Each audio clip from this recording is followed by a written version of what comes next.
প্রমত্তা পায়রা নদীর অব্যাহত ভাঙনে মানচিত্র থেকে বিলীনের পথে পটুয়াখালী সদর উপজেলার ৩ নম্বর ইটবাড়িয়া ইউনিয়নের চান্দখালী গ্রাম।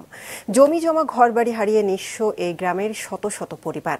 ভাঙন রোধে সহায়তা নয়, টেকসই বেড়িবাঁধ নির্মাণের দাবি এলাকাবাসীর। পটুয়াখালী জেলা রিপোর্টার চিন্ময় কর্মকারের পাঠানো তথ্য ছবিতে ডেস্ক রিপোর্ট।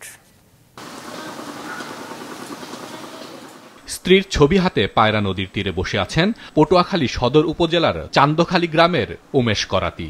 গেল ৪০ বছরে ৫ বার ভাঙনে তার জমিজমা বাড়িঘর সবই বিলীন হয়ে গেছে পায়রা নদীতে। সবশেষ ২০২১ সালে স্ত্রীর সমাধিটিও চলে গেছে নদীগর্ভে। সন্তানদের সহায়তায় এখন যেখানে বাড়ি করেছেন তাও নদী ভাঙনের হুমকিতে। ভাঙতে ভাঙতে অনেক গ্রাম ছিল, অনেকটা গ্রাম ছিল। আমার বাবার ১৩ একর জায়গা, আমি ৪ থেকে ৫টা বাড়ি বেঁচেছি।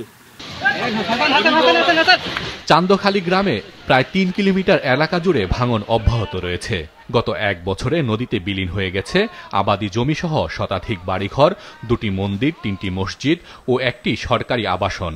ভাঙনের পর দক্ষিণ চান্দখালী সরকারি প্রাথমিক বিদ্যালয় যেখানে সরিয়ে নেওয়া হয়েছিল তাও এখন ঝুঁকির মুখে।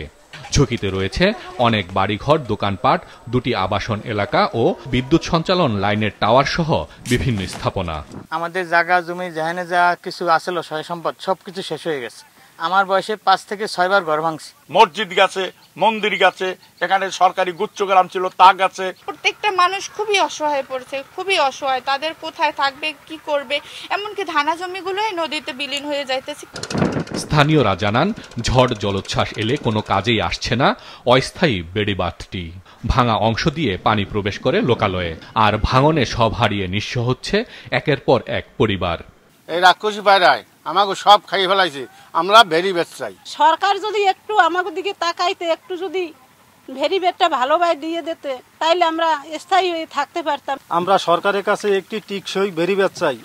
আমরা আমাদের এলাকা ছেড়ে কোথাও যেতে চাই না, আমাদের কোনো সাহায্যের প্রয়োজন নেই। স্থানীয় পানি উন্নয়ন বোর্ড জানায়, ভাঙন রোধে একটি সমীক্ষা প্রকল্প হাতে নেওয়া হয়েছে। এটি অনুমোদনের পর স্থায়ী বেড়িবাঁধ নির্মাণ করা হলে এলাকাবাসীর দুর্ভোগ কমবে।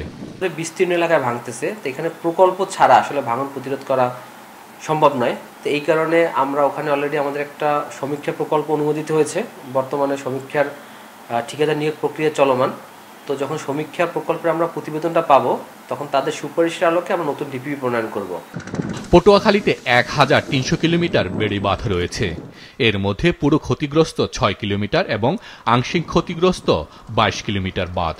শুধু আশ্বাস নয়, ভাঙন রোধে স্থায়ী পদক্ষেপ নেয়ার দাবি ভাঙন কবলিতদের। মাছরাঙা নিউজ ডেস্ক।